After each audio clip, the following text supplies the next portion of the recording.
नमस्कार शेतकरी बंधू भगिनींनो, तुम्ही पाहत आहात ग्रेट महाराष्ट्र चॅनल। तुम्ही चॅनलवर नवीन असाल तर लगेच सबस्क्राइब करा आणि घंटीच्या चिन्हाचं बटन दाबा, म्हणजे आमचे नवे व्हिडिओ तुमच्यापर्यंत लगेच पोहोचतील। मित्रांनो, आपण पाहतो की गावात शिकलेली मुलं मुली शहरात जातात, तिकडेच नोकरी करतात। शहरात शिकलेलं मूल आणखी मोठ्या शहरात नोकरीला जातं आणि तिकडेच स्थायिक होतात, तर काही मोठ्या शहरातली मुलं बाहेर देशात जाऊन तिकडेच स्थायिक होतात। पण फार क्वचितच अशी उदाहरणं पाहायला मिळतात की मुलं मुली शहरात शिकले किंवा मोठ्या शहरात शिकले, पण ते आपलं भविष्य घडवण्यासाठी पुन्हा गावाकडे फिरकतात। स्वदेश मधला मोहन जसा अमेरिकेतला नासाची नोकरी सोडून तसं रमणारे तरुण सध्या कमीच आहेत। पण ग्रेट महाराष्ट्र अशा दोन भावांना भेटलंय ज्यांनी सुशिक्षित घरात जन्माला येऊन आणि पुण्यासारख्या मोठ्या शहरात शिक्षण घेऊनही आपलं उज्ज्वल भविष्य घडवण्यासाठी गाव खेड्याची वाट धरली। शुभम शांताराम सावंत आणि ऋषिकेश शांताराम सावंत ही ती दोन भावंड।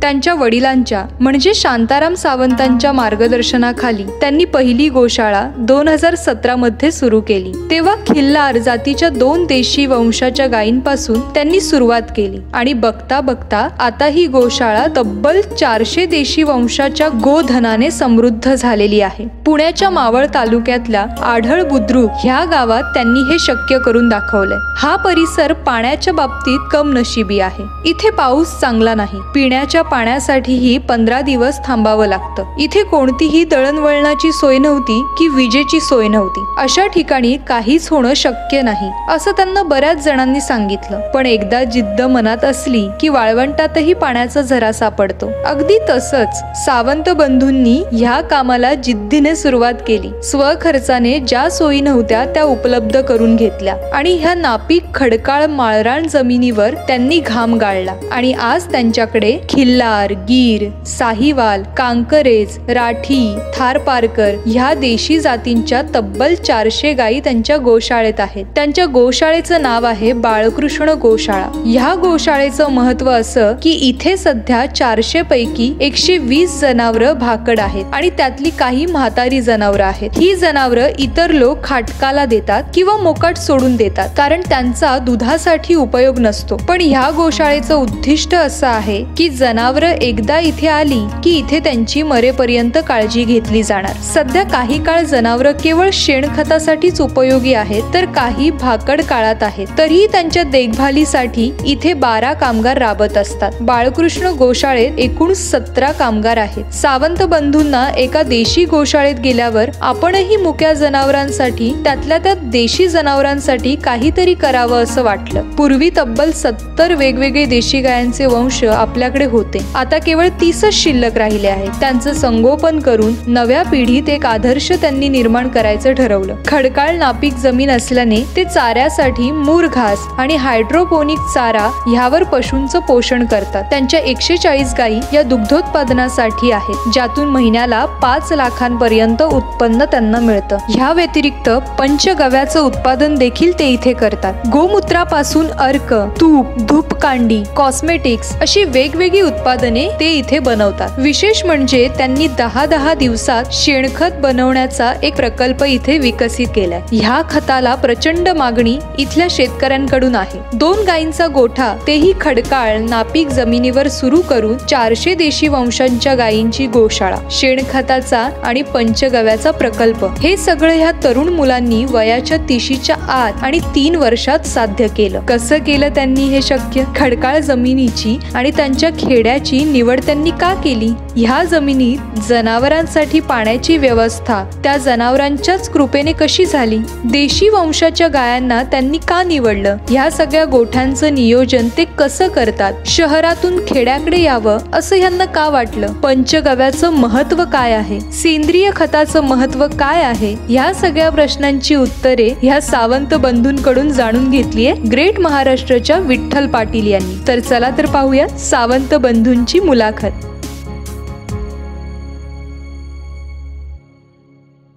शेतकरी बंधूंनो नमस्कार, तुम्ही पाहत आहात ग्रेट महाराष्ट्र चॅनल। पुणे जिल्ह्यातील मावळ तालुक्यात आपण आलेलो आहेत। बाळकृष्ण वन गोशाळा हे 400 गायींचा म्हणजे देशी गायींचा ते सांभाळ करतायत. ही 2 तरुण मुलं आहेत, तुम्ही बघताय, तर हे सगळं सांभाळ करतायत. तर आपण त्यांचं कसा जीवन प्रवास झाला याची माहिती घेऊया. नमस्कार, तुमचं सर्वप्रथम आपल्या चॅनलवर स्वागत. आपली ओळख जर आमच्या प्रेक्षकांना करून द्या. माझं नाव शुभम शांताराम सावंत, वय वर्ष 27. बरं. माझं नाव ऋषिकेश शांताराम सावंत, वय वर्ष 24. शिक्षण काय आपलं?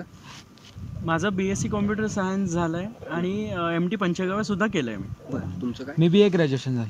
आता तुमच्या फार्मवर सध्या किती गायी आहेत? माझ्या फार्मवर साधारण 350-400 देशी गोवंशीच्या गायी आहेत. बरं बरं. एक कशी तुमची सुरुवात झाली? माझी सुरुवात सोलापूर जिल्ह्यातून मी पहिल्यांदा 2 खिलार जातीच्या गायी घेतल्या. 17 मे 2017 रोजी माझी गोशाळेची सुरुवात झाली. बरं. आणि आता तुम्ही इथं कसं नियोजन करताय फार्मचं? आता फार्मचं नियोजन म्हणजे आम्ही ही सगळी जी आहे ही ओसाड जमिनीत आम्ही आमचा फार्म डेव्हलप केलेला आहे. म्हणजे ह्या एरियामध्ये आत्तापर्यंत कोणीही येत नाही. म्हणजे इकडं कोणती शेती होत नाही, कारण पाण्याची मुबलकता नाही किंवा वाहतूक दळणवळणाची कोणती साधन नाही. ही सगळी ओसाड जमीन आहे. म्हणजे हे सगळी खडकाळ जमीन. हिला डेव्हलप करायला साधारण आम्हाला एक म्हणजे सुरुवातीला ज्यावेळेला आम्ही फार्म तयार करत होतो ते डेव्हलप करण्यासाठी आमचे एक 4-5 महिने डेव्हलप करायला गेले. आणि त्याच्यानंतर मग आम्ही हळूहळू हे चालत करत गेलो. आणि आता ह्याची व्यवस्था म्हणजे आम्ही इथं लाईट स्वतः घेतली, आम्ही स्वतः रोडची तयारी केली. आणि ही जमीन आहे ही आमची आहे, पण एकदम माळरानावर आम्ही हे सगळं डेव्हलप केलेलं आहे. त्याच्यामुळे हे सगळं जे आहे हे सगळं आता बाहेरून अवलंबून आम्ही सगळं आता हे सध्या संभाळतोय. बरं. ह्या फार्मची सुरुवात कधी झाली, किती साली झाली, काय झाली? या फार्मची सुरुवात 17 मे 2017 रोजी सुरुवातीला आम्ही 2 गायींपासून सुरुवात केली. बरं. आता तुम्ही शिक्षण घेऊन तरुण म्हणजे मुलं इकडे वळतात, तर काय तुम्हाला कसं काय? आमचं शिक्षण घेणे हा एक उद्देश होता, पण शिक्षणाबरोबर आमच्या दोघांचीही आवड ही मुक्या जनावरांसाठी जास्त होती. त्यामुळं आम्ही असा विचार केला की एका ठिकाणी आम्ही गेला असताना एखाद्या फार्मवर गेलो होतो आम्ही दोघंही. तिथं गेल्यानंतर एक आमच्या मनामध्ये विचार आला की आपण पण असं काहीतरी करू की आज देशी गाईला किंवा देशी गाईच्या वंशाला जपण्याची ही गरज आहे. कारण की आपल्या भारतात साधारण 70 देशी गोवंश होत्या. त्यातल्या सध्याच्या घडीला फक्त 30 गोवंश आपल्याला पाहायला मिळतात. त्या 30 गोवंशामधल्या आपल्या गोशाळेमध्ये आपण 7 ते 8 गोवंश सध्या आपल्या इथं बघण्यास उपलब्ध आहेत किंवा बघायला मिळतात. कोणत्या कोणत्या जातीच्या आहेत त्या? गुजरातची गीर आहे, त्याच्यानंतर राजस्थानची राठी आणि थारपारकर आहे, त्याच्यानंतर हरियाणाची कांक्रेज जातीची आहे, त्याच्यानंतर पंजाबची सेहवाल जातीची आहे आणि आपल्या महाराष्ट्राची खिलार आणि लाल कंदार ह्या अशा 6 ते 7 जातीच्या गायी आपल्याकडे आहेत. बरं. हा तुमची गोशाळा, यासाठी किती कामगारांची म्हणजे तुम्ही आहे, तुमच्याकडे किती कामगार उपलब्ध आहेत? या आपल्या गोशाळेत साधारण एक 17 ते 18 वर्कर्स कामगार आपल्याकडे कामाला आहेत. म्हणजे जेणेकरून एक कामगार जो आहे तो 10 गायींचं संगोपन 10 ते 12 गायींचं संगोपन व्यवस्थित करतो. या हिशोबाने आपण एक कामगार 12 गायींसाठी असं ठेवलेलं आहे. म्हणजे ह्या झाल्या दुधाच्या गायींसाठी. आणि जे आपल्याकडे जे गायी गाभण आहेत, काही म्हातारे जनावर आहेत, काही भाकड जनावर आहेत, त्यांच्यासाठी आपण एक सेपरेट 10 लोकांची टीम केली आहे. आणि ती 10 लोकांची टीम पूर्णपणे ते भाकड जनावर सादरते.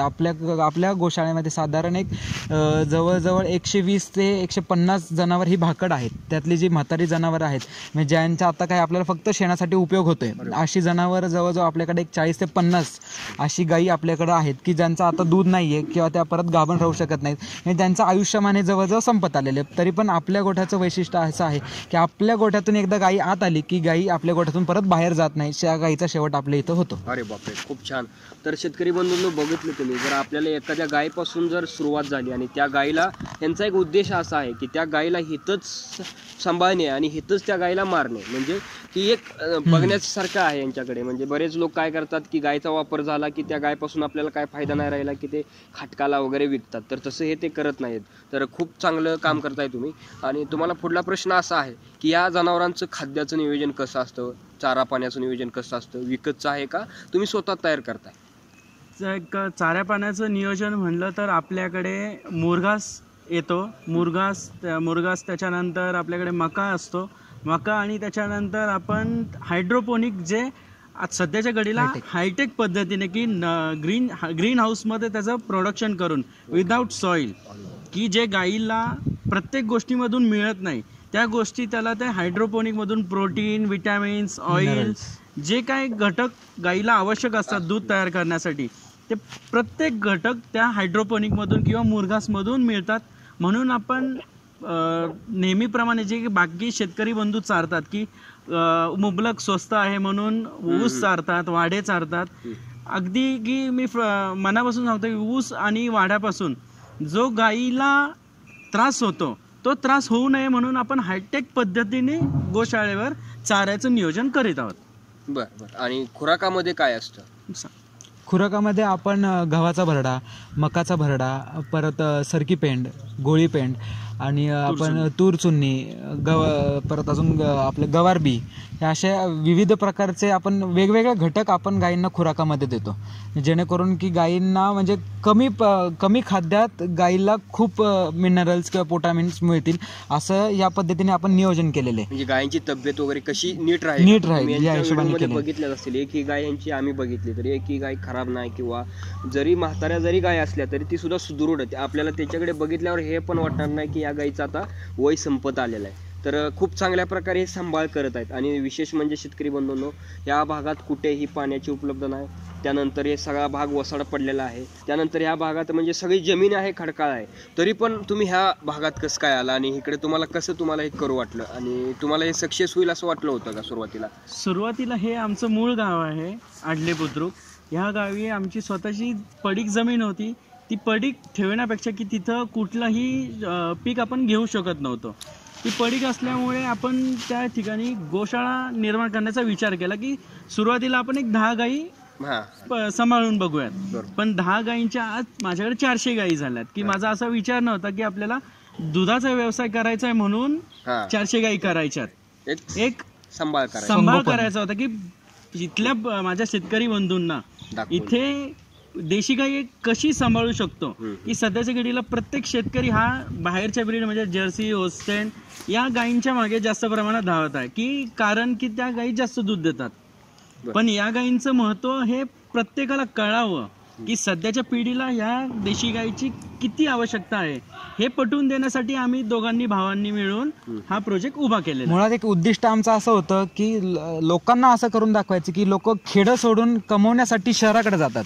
पण आम्ही काय केलं, आमचा जन्म हा पुणे शहरात झालेला आहे. आम्ही वेल एज्युकेटेड म्हणजे स्टँडर्ड एरियात शिकलेलो आहे आणि आम्ही सगळं म्हणजे पुण्यात म्हणजे आम्ही एक क्लासिक ह्याला राहिलेलो आहे. पण आम्हाला लोकांना हे दाखवून द्यायचं होतं की खेडं सोडून जर पुण्यात उद्योगाला येतात तर आम्हाला काहीतरी वेगळं करून दाखवायचं की आम्ही पुणे सोडून खेड्यात उद्योग करणार आणि तो पण यशस्वी उद्योग करणार. हे आमचं उद्दिष्ट होतं आणि ते आम्ही करून दाखवलं. आणि हे सगळं जे आहे हे आमच्या वडिलांच्या ह्याच्यामुळे, म्हणजे आमच्या वडिलांना गायींची प्रचंड आवड, म्हणजे त्यांना मुक्या जनावरांबाबतीत पहिल्यापासून हे होतं. त्यांचाही पहिला दुधाचा धंदा होता. मग उद्योग धंद्यासाठीच ते पुण्यात शिफ्ट झाले. पुण्यात जवळजवळ आम्ही 40 वर्ष झाले पुण्यातच राहतोय. पण मग नंतर त्यांची फार आवड की मला असं काहीतरी करायचं, मला असं करायचं. म्हणजे त्यांचं एक मोठं स्वप्न होतं की मला गोसंगोपन करायचे किंवा मला दुधाचा व्यवसाय करायचा. आमचं तिकडे नॅशनलाइज लेवलला ट्रान्सपोर्टचा बिझनेस आहे कोको कोला कंपनीमध्ये. पिरंगुटची कोको कोला कंपनी आहे, तिथे आमचा नॅशनलाइज ट्रान्सपोर्ट बिझनेस आहे. पण त्यांचं एक स्वप्न होतं की मला गावाकडे काहीतरी करायचंय, की माझ्या जन्मभूमीत मला काहीतरी करायचंय आणि मला गोसेवा करायची. मग तेच आम्ही दोघं भावांनी ठरवलं की अरे पप्पांनी तर आपल्यासाठी सगळं केलंय, मग आपण काहीतरी करूयात आणि पप्पांचं स्वप्न आपण पूर्ण करून दाखवूयात. आपल्याला सगळ्या सोयी सुविधा तर आहेत. आणि मग असं करत करत आम्ही डेव्हलप केलं आणि आतापर्यंत इथपर्यंत पोहोचले. साधारण 3 वर्षाचा प्रवास आहे आणि खर्च अडचणी आम्हाला येत गेल्या, पण त्याला आम्ही तोंड देत राहिलो. हे तर प्रत्येक गोष्टीत होतच, अडचणी येत राहतात, अडचणी जात राहतात, पण त्यावेळेला खंबीरपणे उभं राहणं आणि ते आम्हाला साथ देणं ही आमच्या वडिलांनी आम्हाला भरपूर साथ दिली आणि त्यांच्या साथीमुळे आज आम्ही इथपर्यंत म्हणजे यशस्वी होत आलो. की आमचा जो काही आम्ही प्रकल्प इथे केला आहे तो आमच्या वडिलांमुळं यशस्वीरित्या आम्ही 3 वर्षामध्ये 400 गायींपर्यंत पोहोचले. भविष्यामध्ये 2 गायींपासून 400 गायींपर्यंत 1000 गायींपर्यंत पण पोहोचू शकतो. हा आमचा उद्दिष्ट आहे त्याच्या मागे. आणि आम्हाला मुळात हे करायचंय की जिथं आता गोवंश संपत आलाय की म्हणजे भारतीय गोवंश संपत आलाय की भारतातल्या गायी घेऊन माणसं सगळी बाहेर चालली आहेत अमेरिकेत. आणि अमेरिकेत काही म्हणतात की आम्हाला पेटंट हवाय गायीवर. पण आमचं असं उद्दिष्ट आहे की आपण प्रत्येक गायीचं इथं संगोपन करावं. जास्तीत जास्त जेवढ्या भारतीय गोवंशांच्या गायी आपल्याला इकडे आणता येतील तेवढ्या आणण्याचा आपण प्रयत्न करूयात, ही आमची एक इच्छा आहे. की भरपूर या गायीपासून अजून काय उत्पन्न तुम्ही घेता वेगळं? गायीपासून की गायी हा नॉर्मली शेतकरी फक्त विचार करतो की शेण नाही, शेणापेक्षा महत्व पहिला दुधाला देतो. पण आपण इथं महत्व जास्त दुधाला न देता जे गायीपासून बाकीच्या गोष्टी तयार होणार आहेत, की गायीपासून शेण तयार होतं, शेणापासून आपण शेणाचा इथं प्रकल्प तयार केला, की शेतकरी बंधू की आजकाल प्रत्येक जण आपल्या शेतीमध्ये रासायनिक खतं वापरतो. हे रासायनिक खते वापरू नये म्हणून आपण इथं असा प्रकल्प केला की जे शेतीला आवश्यक जीवाणूंचे घटक आहेत, की जे आवश्यक असतात शेतीकरिता, ते प्रत्येक घटक आपण इथे सेंद्रिय खतातून मिळावेत. खत तयार करतात. प्राकृतिक पद्धतीने शेणखत तयार करतोय आपण, की जमिनीसाठी जे आता युरिया वापरतात किंवा जे इंग्लिश खतं वापरतात, त्या इंग्लिश खतांनी सगळी जमिनीची हानी व्हायला लागली. त्याच्यामुळे माणसांमध्ये कॅन्सरचं प्रमाण, मधुमेहाचं प्रमाण, ब्लड प्रेशरचं प्रमाण हे सर्रास आजकाल दिसतं. आणि हे कशामुळे तर इंग्लिश खतांमुळे. त्याच्यावेळेस जर आपण सेंद्रिय खतं वापरली तर तेवढ्या आपल्या पूर्वी जसं कसं असायचं, पूर्वी माणसं थोडीशी चटणी भाकरी खायची आणि त्याच्यावर असे सुदृढ व्हायची. पण आता ते सगळं गेलेलं आहे, लुप्त झालेलं आहे. जे आजार वाढत आहेत ते रासायनिक खतामुळेच वाढत आहेत. आणि आपण तुम्ही बघितलं असेल की काही न होता सुद्धा काय लोक अचानक मरतात. याचं कारण काय की जे रासायनिक खतांचा वापर जास्त, तर त्यापेक्षा ह्याने एक सेंद्रिय खत तयार केलं आहे. तर ते कशी प्रोसेस असते आणि काय म्हणजे तुमच्याकडे ते बनवण्यासाठी कशी पद्धत आहे त्याची काय?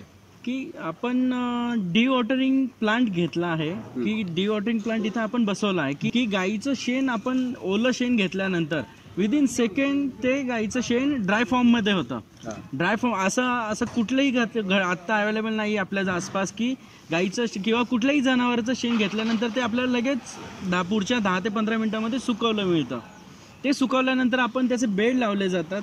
बेड लावल्यानंतर आपल्याला जे शेतीमध्ये आवश्यक घटक लागतात शेती पिकवण्याकरता, जीवाणू जे लागतात, ते आपण प्रत्येक जीवाणू त्या प्रत्येक शेणाच्या किंवा खताच्या बेडमध्ये टाकले जातात. टाकल्यानंतर ते साधारण जास्तीत जास्त 7 ते 10 दिवसामध्ये ते आपलं खत तयार होतं. जे नॉर्मली प्रोसेस असते की आपले शेतकरी बंधू की ठेवतात, उकिरडा करतात, वर्षभर त्याच्यामध्ये पडवून ठेवतात, मग ते कोणाला तरी सेलला देतात. आपण तसं न करता 10 दिवसामध्ये आपण ते तयार करतो.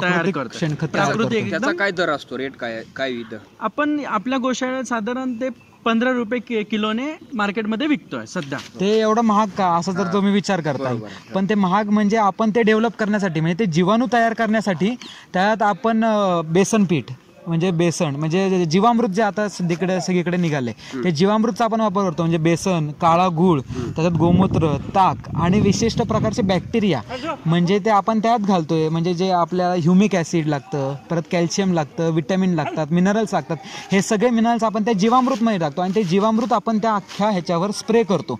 आणि ते जीवामृत स्प्रे केल्यामुळे ह्याची जी कॉस्टिंग आहे साधारण थोडीशी जास्त वाटते, पण ही जे खूप उपयुक्त आहे. जर म्हणजे आपल्या शेतीमध्ये जे पांढऱ्या मुळ्यांची वाढ होण्यासाठी, म्हणजे पिकाच्या पांढऱ्या मुळ्यांची जी वाढ होती, त्यासाठी हे जे आहे प्रचंड फायदेशीर आहे. आणि ह्याचा तुम्ही भरपूर रिझल्ट आपल्याला आलेले आहेत. भरपूर पॉली हाऊसवाले म्हणजे जे ग्रीन फार्मसी करतात, ग्रीन फार्म आहेत, भरपूर लोकांचे पॉली हाऊस आहेत, परत हायटेक लॅब आहेत, त्या भरपूर लॅबमध्ये आपले खत वापरतात ऑलरेडी आणि त्यांचे रिझल्ट त्यांना आलेत. म्हणून दर महिन्याला किंवा दर वर्षाला काही जण भरपूर टन्समध्ये आपल्याकडून खत घेऊन जातात आणि त्याचा वापर रिझल्ट लोकांना आलाय. त्याच्यामुळे सातत्याने ते हे चालू आहे. आणि साधारण आपल्याकडे दिवसाला 3 ते 4 टन खत तयार होतं, एवढी आपल्याकडे क्षमता आहे. अरे बापरे, खूप छान. आणि मला एक सांगा की ते खत आपण झाडांना, कुंड्यांना वगैरे वापरू शकतो का? टेरेस गार्डनिंग करता नक्कीच वापरू घेऊन जातात लोक, की आपल्याकडे शहरामधली लोक व्हिजिटला येतात. शनिवार रविवारचे लोक येतात पुण्यातून, पिंपरी चिंचवड मधून. प्रत्येक जण 1-1, 2-2, 4-4 किलो खत घेऊन जातात आणि टेरेस गार्डनिंग करता अतिशय उपयुक्त. ते जे ड्राय पावडर आहे ती म्हणजे विदाऊट माती, म्हणजे एक 20% माती आणि आपली जी शेणाची पावडर आहे ही 40% वापरली तरी त्यात जे बीज यायचंय, म्हणजे जे काही फळं येणारे, रोप येणारे, ह्याला माती फार कमी प्रमाण लागते. कारण हे जे आपलं जे खत आहे हे एकदम भुसभुशीत आहे, त्याला ओलसरपणा अजिबात नाहीये. म्हणजे एकदम ड्राय पावडर कसे म्हणतात तशा त्या पद्धतीचं आपलं खत आहे. हा, एकदम मातीसारखं. आणि माती तरी ओली होती, पाणी घातल्यावर मातीचा चिखल होतो. हे जे आपली ड्राय पावडर जी आपण शेणाची करतो ही गोळा सुद्धा होत नाही, एवढी ड्राय पावडर आपण केलेली. काही तुम्ही जर पसरवलं किंवा टेरेस गार्डनिंग करते किंवा लँडस्केपिंग करता आपण वापरला तर जास्तीत जास्त महिन्याभरामध्ये त्याचा कलर हा जवळजवळ मातीसारखाच दिसतो. म्हणजे त्या खताची सुद्धा माती होते, क्वालिटी म्हणजे एवढी सुंदर आहे. आणि अजून उत्पन्न म्हणायचं तर त्याच्यातून स्लरी निघते. म्हणजे जे आपण इथं ड्राय पावडर करतो, ड्राय पावडर झाल्यावर आपला जो गोठा धुतो म्हणजे आपल्याकडे आपण हायटेक पद्धतीने केले की गोठा धुतला की पाईपलाईननी म्हणजे शेण उचलून कामगारांनी टाकायचं नाही. माणसाने काय करायचं, गोठा धुताना शेण पाण्यामध्ये मिक्स करायचं आणि पाईपलाईनमधून जातं तिथं मोठा टँक केलेला आहे 1 लाख लिटरचा. त्या टँकमध्ये ते पाणी जातं, तिथून ते मडपंप ते सक करून ते ड्राय पावडर करतं. ड्राय पावडर केल्यावर शेणाचा जो रस पडतो तो रस आपण वेगळ्या टाकीमध्ये साठवून ठेवतो आणि तो रस आणि जे पाणी आहे ते जे साधारण एक 3-4 रुपये लिटरनी ते पाणी जातं आपल्याकडे. म्हणजे आपल्या ऊसाच्या शेतीसाठी आणि फळबागांसाठी फार उपयुक्त आहे. ते पाणी पण आपल्याकडे अवेलेबल आहे. हा प्रकल्प किंवा ज्यांनी आम्हाला हे मशीन दिलं किंवा ज्यांच्याकडून आपण घेतलं त्यांच्याकडून हे घेतलं, त्यांचा उद्देश त्यांनी गुजरातला हा प्रकल्प करून बघितला की साधारण विदाऊट स्लरी आणि हे खत ज्याच्यामध्ये आपण हे बॅक्टेरिया किंवा जीवाणू वगैरे ॲडिशन करतोय, तर ते न वापरता साधारण एका ऊसाचे पेर जास्तीत जास्त 10 ते 12 होते.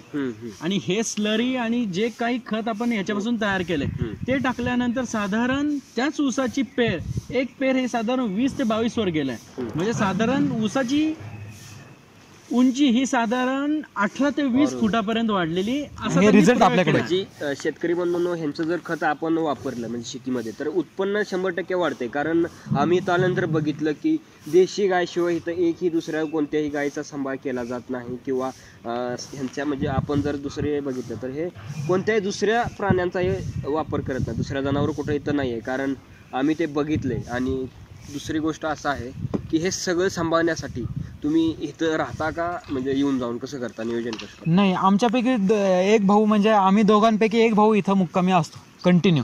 कारण आपल्याशिवाय हे होणं सक्सेस नाही. का आपलं जेव्हा स्वतः झुकावं लागतं त्यावेळेला कुठेतरी आपल्याला सक्सेस मिळतं. त्याच्यामुळं आमच्या दोघांपैकी एक भाऊ तर इथं कंटिन्यू, म्हणजे मी नसलो की हा नसला की आम्ही दोघं ॲडजस्ट करून म्हणजे आम्ही इथं देखभाल ठेवावी लागते. कारण एवढा मोठा प्रकल्प आहे, हा सांभाळण्याला आपण स्वतः असल्याशिवाय ते होत नाही.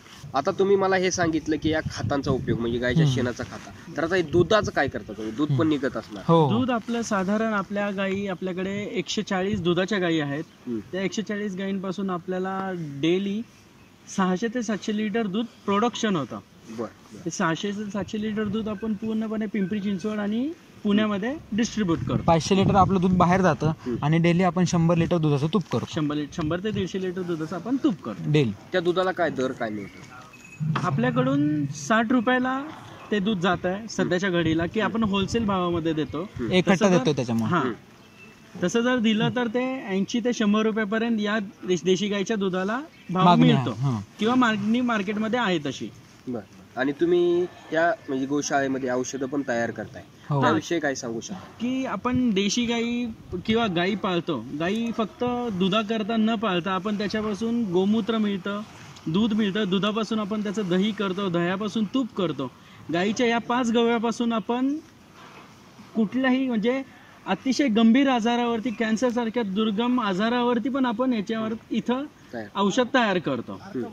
गोमूत्रापासून अर्क तयार करतो, तुपापासून असे बरेच 27 ते 28 प्रकारचे वेगवेगळे औषध प्रोडक्ट आपण तयार करतो. कॉस्मेटिक्स आपण औषधं इथं तयार करतो. तुमच्याकडे ज्या गायी आहेत त्याच्या साधारणपणे काय किमती काय आहेत? आपल्याकडे जे गायी आहेत ते आता जातीवर डिपेंड आहे. म्हणजे आपल्याकडे जवळजवळ 5 ते 7 प्रजातींच्या गायी आहेत आणि प्रत्येक भागात गेल्यावर प्रत्येक गायीची प्राइस साधारण वेगळी. पण साधारण एक 50 ते 60 हजारापासून ते 80 ते 90 हजारापर्यंत साधारण कॉस्टिंग गायीचं आहे. म्हणजे आपण स्वतः जाऊन इतर राज्यांमध्ये खरेदी केल्यात गायी, त्याच्यामुळे साधारण 50 ते 70-80च्या आसपासमध्ये गायी पडतात. बरं. आता आम्ही बरेच ठिकाणी जातो, बघतो, बऱ्याच शेतकऱ्यांचा हा म्हणजे मानण्याचा उद्देश त्यांचा एक हे आहे की ह्या गायी आपल्या भागात सूट होत नाहीत किंवा त्या गाभण जात नाहीत. तुम्हाला त्याविषयी काय सांगू शकाल तुम्ही? असा लोकांचा समज आहे. पण तुम्ही त्या गायींना किंवा प्रत्येक विशिष्ट प्रदेशातल्या गायींना तुम्ही कसा खुराक देताय, कसं त्यांना डाएट देताय त्याच्यावर डिपेंड असतं. गायींना तुम्ही उत्तम प्रतीचा की त्यांना जे आवश्यक आहे त्यांच्या शरीराकरता ती गोष्ट तुम्ही त्यांचा अभ्यास करून जर त्यांना दिली तर माझ्याकडे तर असं आतापर्यंत गीर जातीला एकही प्रॉब्लेम नाही की काही लोक म्हणतात की गाईचं गाभण राहत नाही सिमेंट दिल्यानंतर, किंवा बैल असेल तर बैलापासून गाई उलटते वगैरे किंवा गाभ धरत नाही. तसं माझ्याकडे आतापर्यंत एकही गोष्ट झालेली नाही. माझा प्रोजेक्ट आतापर्यंत 3 वर्ष झाली, माझ्याकडे असं आतापर्यंत तरी मला बघायला मिळालं नाही. कारण की मी पूर्णपणे अभ्यास करून गायींना खाणं पिणं पूर्ण विशेष होतं म्हणजे गायींचं. तुम्हाला माहिती पाहिजे की त्या गायीला काय पाहिजे. बरोबर. तुम्ही जर तिला जे पाहिजे ते दिलं तर पुढे काहीच प्रॉब्लेम होत नाही. म्हणजे आपल्याकडे अशी बरीच आयुर्वेदिक औषध आहेत की आता जर गायी गाभण राहत नसेल तर गायीला औदुंबराच्या झाडाची म्हणजे उंबर जो असतो आपल्याकडे, उंबराच्या झाडाची पानं, वडाच्या झाडाची पानं, ही अशी जर वनस्पती तुम्ही गायीला खायला घातलेत तर तुमच्या गायीची पिशवी कधीच खराब होत नाही. गायीची पिशवी साफ राहते आणि गायी लवकर हिटवर येते. म्हणजे जे काही पिरियड आहे 22 दिवसाचा, त्या 22 दिवसाच्या पिरियडमध्ये गायी हिटवर येते आणि त्या कालावधीत गायी लागून जाते आणि गायी गाभण राहते. म्हणजे तुम्हाला ते कळलं पाहिजे की गायीला काय पाहिजे. काय आवश्यक आहे. यासाठी तुम्ही बुल वगैरे पण पाळलेला आहे. हो हो, आपल्याकडे प्रत्येक प्रजातीचे बुल आहेत. बर. हा. आता तुम्ही ह्यासाठी म्हणजे इथं सगळं दुष्काळासारखा भाग आहे तर याचं पाण्यासाठी काय करताय जनावर? आता पाण्याचं नियोजन म्हणजे पहिल्या वर्षी तर आम्हाला खूप प्रॉब्लेम झाला, म्हणजे प्रचंड अडचण झाली की आमच्याकडे जवळजवळ पहिल्या वर्षी 2 गायींपासून आम्ही सुरुवात केली, पण पहिल्या वर्षातच जवळजवळ आम्ही जो पट्टा होता तो साधारण 80 ते 100 गायींचा गाठला होता. आणि त्यावेळेला पाण्याचं साठा तसा पावसाळ्याचं पाणी आमचं एक छोटी विहीर होती 30 फुटाची, तर त्याच्यामध्ये 2-3 महिन्यांचा साठा झाला. पण 2-3 महिन्यानंतर जरा आम्हाला अडचण भासायला लागली. मग शेवटी रोज एक टँकर आम्ही खालून घेऊन यायचो. म्हणजे हिंजवडीपासून एक साधारण आम्ही 15 किलोमीटरवर रोज एक टँकर आणायचो आणि त्याच्यामुळे भागवलं. आणि अशा बरेच बोरवेल घेतले. जवळजवळ आम्ही आमच्या एरियामध्ये एक 7-8 बोरवेल घेतले तरी पण कुठे पाणी सक्सेस एवढं झालं नाही. मग शेवटी एक शेवटचा प्रयत्न करून बघू म्हणाले पप्पा, आणि मग पप्पांनी स्वखर्चातून त्यांनी विहीर करून दिली. आणि मग विहीर करून दिल्याने सुदैवाने त्या विहिरीला पाणी लागलं. आणि जरी पाणी नाही लागलं तरी 50 बाय 50 म्हणजे 50 व्यासाची आणि 50 खोलीची अशी आम्ही विहीर घेतली. आणि त्या विहिरीला सुदैवाने पाणी पण लागलं आणि स्टोरेजनी पण आता वर्षभर आम्हाला पाणी पुरतं. एकदा एक पावसाळा पूर्ण गेला किती विहीर आपल्याला साधारण वर्षभर पुरते. आणि हे जे झाले हे सगळं गायींच्या कृपेने झाले. आता हा भाग होता हा पूर्ण ओसाड झालाय, पण इथं आता असं झालंय की जो माणूस येईल तो म्हणतो अरे एवढं कसं डेव्हलप झालं, अरे एवढं कसं डेव्हलप झालं, हे कसं काय झालं. आता आमच्या एरियात जे झाड लागतं ते काही झाड कधीच मरत नाही, कारण हे तर फक्त त्या गोमातेची कृपा. की ते प्रत्येक माणसाला समजतं की जिथे गायी येते तिथे पाणी येते तिच्या स्पर्शामुळे. बरोबर. या भागामध्ये साधारण 10 ते 12 किलोमीटर मध्ये कुठंच पाणी नाहीये. पण गायीच्या आमच्या एवढ्या 400 गायींच्या कृपेमुळे आम्हाला साधारण 25 फुटावर पाणी लागलं, विहिरीला पाणी लागलं, की जे हे 400 गायींची तहान भागवत आहे आज. त्यांची सुव्यवस्था त्यांनी स्वतः केली. अजून तुम्ही काय करता या व्यतिरिक्त प्रोडक्ट वगैरे काय अजून बनवता का? या व्यतिरिक्त प्रोडक्ट पंचगव्य, माझा मोठा भाऊ आहे ह्यांनी पंचगव्यामध्ये MDचा कोर्स केलेला आहे. तर ह्याच्यापासून म्हणजे डोळ्यात टाकायचं, नाकात टाकायचं, परत साबण, धूपकांडी, परत शेणाच्या छोट्या गवऱ्या ज्या अग्निहोत्रासाठी लावतात त्या आपण करतो, गोमूत्र अर्क करतो. म्हणजे साधारण एक ब्लड प्रेशरचा आजार ते डायरेक्ट कॅन्सरचा आजार इथपर्यंत जे विविध अर्क जे आहेत गोमूत्रापासून बनवले, रावणाने जे अर्कशास्त्र सांगितले त्या अर्कशास्त्राचा ह्याने अभ्यास केलेला आहे. आणि त्या अर्कशास्त्राचा अभ्यास करून हा विविध आजारांवर विविध अर्क तयार करतो. आणि ते अर्क साधारण 1 लिटर गोमूत्रापासून साधारण 500 ml म्हणजे निम्म, त्याचा निम्म आपल्याला अर्क साधारण मिळतो गोमूत्रापासून. तर त्याचा रेट जो आहे तो अर्क 100 रुपये लिटर ते 300 रुपये लिटर, जे वनस्पती आपण त्याच्यात घालतोय म्हणजे आजारांसाठी त्याच्यावर त्याचा भाव अवलंबून आहे. त्याच्यानुसार त्याचा किंमत ठरते. इथे काय लोकांना इथे व्हिजिट करायची असेल तर तुम्ही इथे येऊ देऊ शकता का त्यांना? हो, आपण एनी टाइम व्हिजिट, म्हणजे आता हे करतोय आपण हे लोकांसाठी करतोय, म्हणजे लोकांना कळावं, महत्व कळावं. आपल्यासारखाच प्रोजेक्ट अजूनही तरुणांनी करावा आणि अजूनही हे व्हावं अशी इच्छा आहे की देशी गाईचं महत्व लोकांना पटलं पाहिजे. किंवा आता हे पुढच्या 2 ते 4 वर्षांमध्ये लोकांना तर कळणारच आहे. आणि हे आता काळाची गरज आहे. बरोबर. जे आता सगळं मॉडिफाय होत चाललंय. आता अमेरिकेसारखा देश जर गायींकडे वळायला लागलाय तर आपला पहिले शेतीप्रधान देश आहे आपला, आणि आपणच गायींकडे का मागं फिरतोय, याची आज काळाला गरज आहे. म्हणजे ह्या गायींमध्ये जर तुम्ही राहिला तर तुमचा क्षयरोग, तुमची कावीळ ही फक्त जर अशा ठिकाणी जर राहिलात तुम्ही 7 दिवसात तर 7 दिवसात तुमचे हे रोग बरे होतात. असे भरपूर केसेस आहेत की तुम्ही फक्त गाईच्या गोठ्यात राहिल्यावर तुमचे कित्येक आजार. आता ब्लड प्रेशरचा आजार आहे. दिवसातून जर 10 मिनिटं देशी गाईच्या अंगावरनं हात फिरवला तर ब्लड प्रेशरसारखा आजार बरा होतो. असे कित्येक गाईच्या आमोशेपोटी जर तुम्ही गोमूत्र घेतलं, म्हणजे गोमूत्र अर्क जो आपण बनवतोय, तर जर आमोशेपोटी घेतलं तर तुम्हाला कधी पित्ताचा, मूळव्याध्याचा तुम्हाला कसलाच त्रास आयुष्यभर होणार नाही. तसं न होण्याचं कारण की देशी गाईच्या मेंदूपासून ते तिच्या शेपटीपर्यंत एक नाडी असते, तिला म्हणतात की सूर्यकेतू नाडी.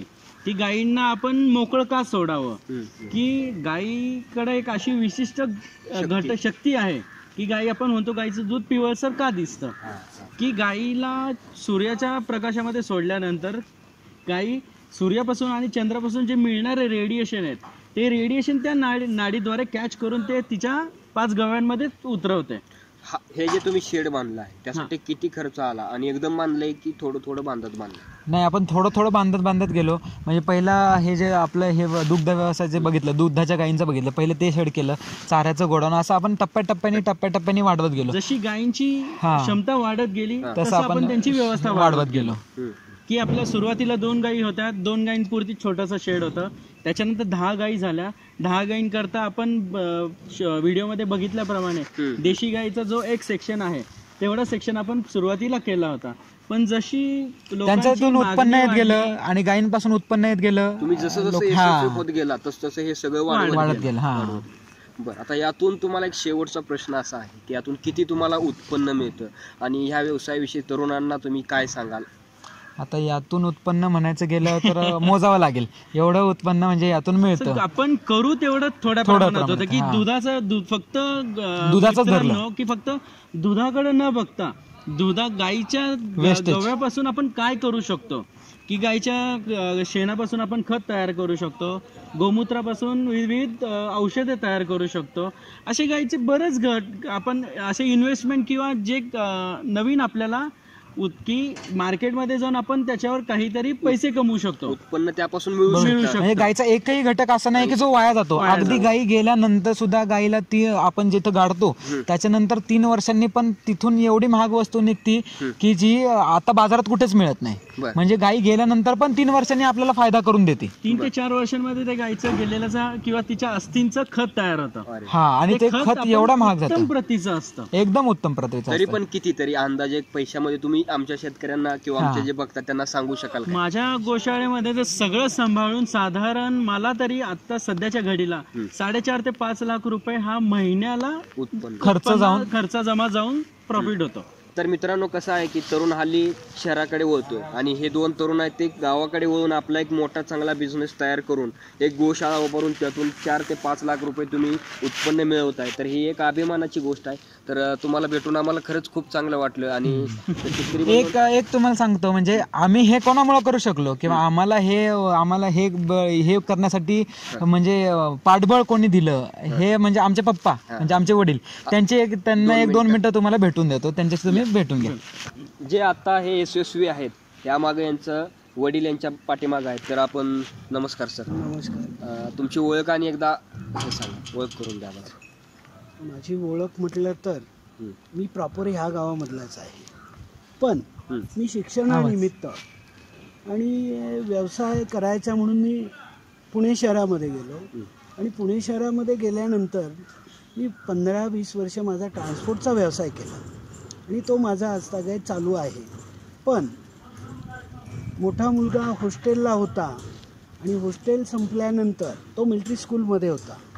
तो तिकडनं आल्यानंतर कॉलेज केलं आणि म्हटलं आता कॉलेज करून मी नोकरी करणार, तर त्यापेक्षा मी पंचगव्याचा कोर्स करून मी देशी संवर्धन करणार. तर मी त्याला थोडीशी मान्यता दिली आणि म्हटलं मागे पुढे आपण चालू करूया. म्हणून ट्रेनिंग म्हणून त्यांनी दुसऱ्या गोशाळेवर माझ्या मित्राच्या 1 वर्षभर फ्री कॉस्टमध्ये काम केलं आणि तिथे त्यांनी थोडं शिक्षण घेतलं. ते घेतल्यानंतर पंचगव्याचा कोर्स पूर्ण केला. त्यानंतर आम्ही मुलगा शिकून आल्यानंतर आम्ही 17 मे 2017 साली पहिल्यांदा मी खिलार जातीच्या 2 गायी आणल्या आणि त्या गायीपासून मी गोशाळा चालू केली. त्याच्यानंतर मी एक ब्लॅक कपिला आणून दिली त्यांना. ह्या 3 गायीपासून मी गोशाळा सुरू केली. ती गोशाळा सुरू करताना मग मध्यंतरी असं वाटलं की छोटं करून मुलांना ह्याच्यामध्ये सक्सेसफुल होतील असं वाटलं नाही. म्हणून मी पहिल्यांदा एक 10 गाईचा लॉट आणला आणि असे करत करत करत मी आज 400 गाईपर्यंत पोचलो.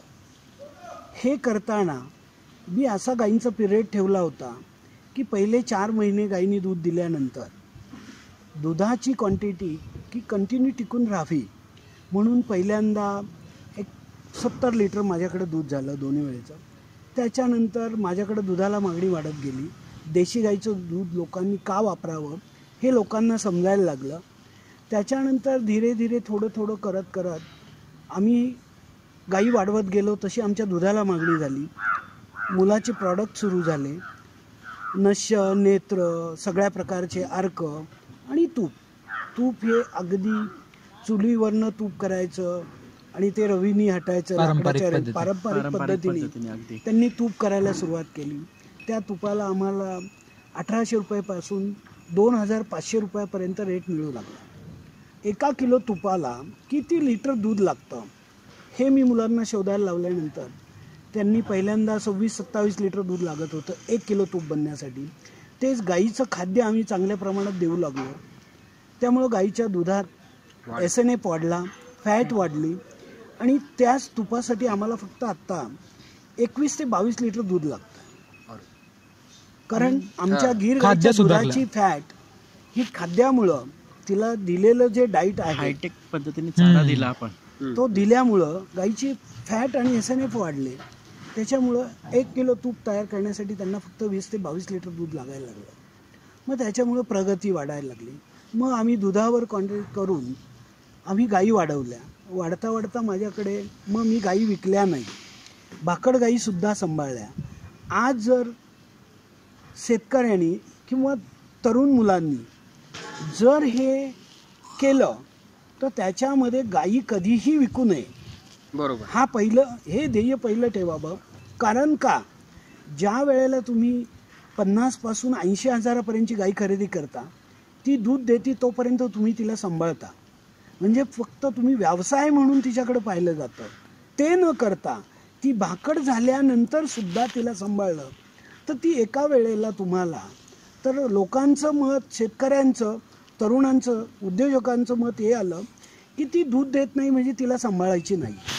का तर तिच्यापासून उत्पादन काही मिळत नाही. पण याच्यामध्ये जर तुम्ही असं शोधलं की दूध देणारी गाय दूध देते, एक गाय ज्या वेळेला तुम्हाला दोन्ही वेळेचं 10 लिटर दूध देते तर ती बाकीच्या भाकड गायींना 7 ते 8 गायींना सांभाळते. त्यांचा खर्च ती भागवते. तुम्ही नुसते पैसे जर पाहिले तर तुम्ही कधीही सक्सेसफुल होणार नाही. त्या जनावरांचा आशीर्वाद पण आपल्याला आणि त्याच्यानंतर ज्या वेळेला तुम्ही भाकड गाईला सांभाळता ती त्यावेळेला तुम्हाला कधीही नुकसानमध्ये नसते. ती दिवसाचं गोमूत्र नाही म्हटलं तरी 5 लिटर देते. प्लस ती दिवसाला 12 ते 15 किलो गोबर देते, म्हणजे शेण देते.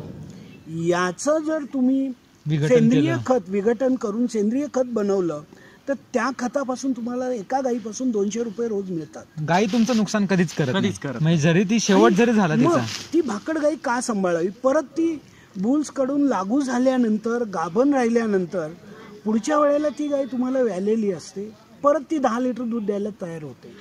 मग असं करत चक्र फिरवलं की दूध देणाऱ्या 100-125 गायी असेल तर तुम्ही 300 गायी भाकड सांभाळू शकता.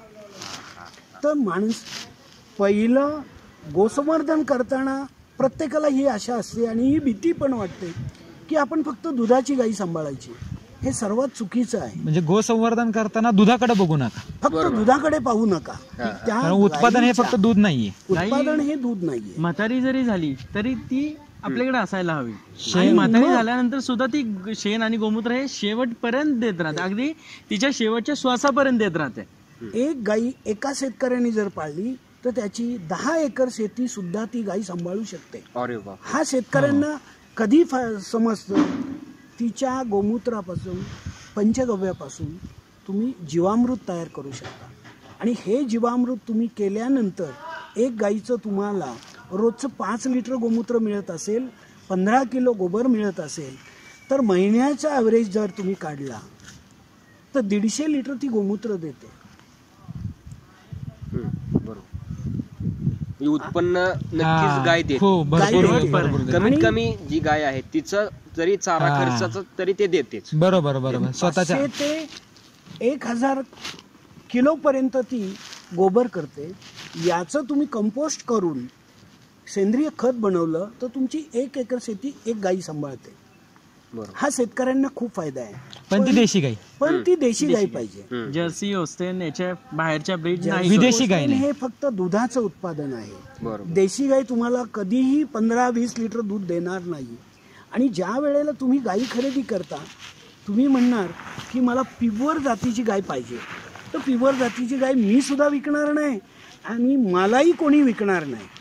हे तुम्ही ब्रीडिंग केलं पाहिजे, स्वतः डेव्हलप केलं पाहिजे. ब्रीड हे स्वतः डेव्हलप आपल्या इथं आपण स्वतः ब्रीड डेव्हलप करतो. मार्केटमध्ये कोणीही सांगू शकत नाही की मी माझ्याकडची एक नंबर ओरिजिनल क्वालिटीची गाय तुम्हाला देतो.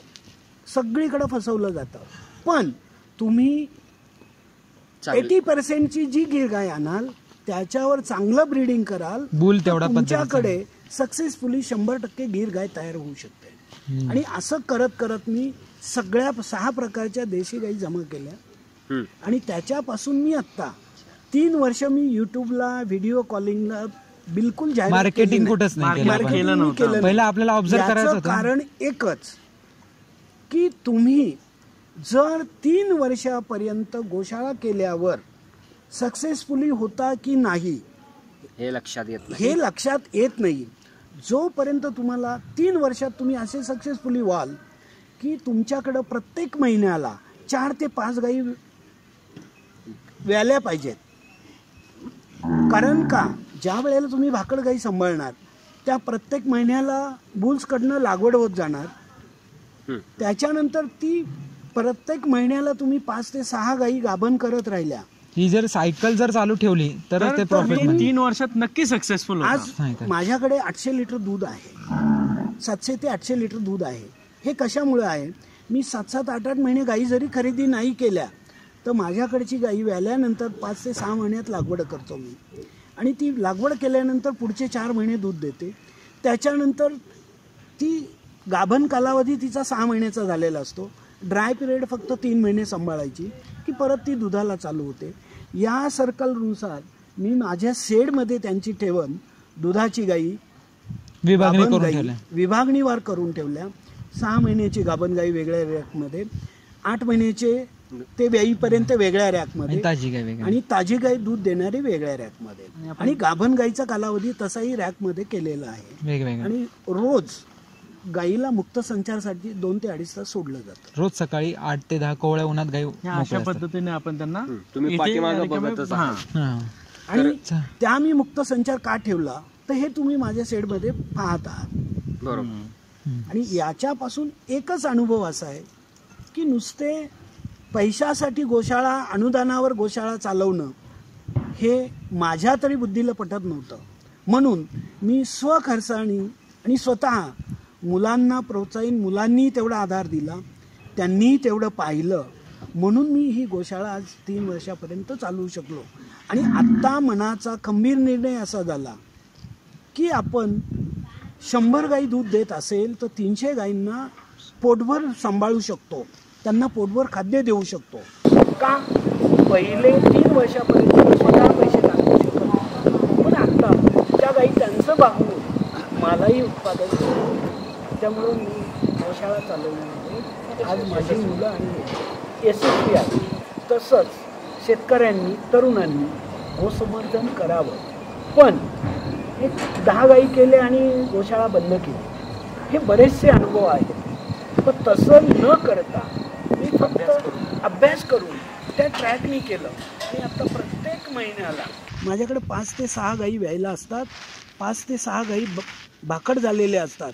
त्यामुळं माझं ते सर्कल चालू असा अभ्यास करून नवीन माणसांनी किंवा नवीन ह्यांनी विचार करून मग पुढे पाऊल टाकावं. गोशाळा करायची त्यावेळी की अशा पद्धतीने करावं की ते सायकल पूर्ण चालू राहिलं. व्हिडिओ बघून तुम्हाला 400 गायींचा व्हिडिओ बघून लगेच तुम्ही क्लिक केलं, परंतु हे शून्यातून यशस्वी अनुभव घेत एवढं केलेलं असतं. लोकांना कसं वाटतं लगेच 400 गायी होत नसतात. सुरुवातीला 1-2 गायी तयार केल्या, त्यातूनच आपल्याला अनुभव जसा त्याचे आजार, त्या गायींचे सांभाळणं, त्यातूनच आपल्याला अनुभव येतच सगळ्यांनी म्हणजे हे घेतलं पाहिजे. तर तुम्हाला भेटून खरंच खूप चांगलं वाटलं. आणि अशा लोकांची आपल्या महाराष्ट्रामध्ये खरंच गरज आहे आणि आपल्या देशामध्ये. कारण आपल्या स्वतःच्या देशाची जर गायी आपण नाही सांभाळली तर कोण सांभाळणार, हे सगळ्यात महत्त्वाचा प्रश्न आहे. आणि तरुणांनी नोकरीच्या मागं न लागता एक स्वतःचा बिझनेस करावा हे असे आमच्या ग्रेट महाराष्ट्र चॅनलतर्फे धन्यवाद. थँक्यू. धन्यवाद. अशा प्रकारचे अनेक व्हिडिओ पाहण्यासाठी आपल्या ग्रेट महाराष्ट्र YouTube चॅनलला सबस्क्राईब करा. आपला महाराष्ट्र, ग्रेट महाराष्ट्र.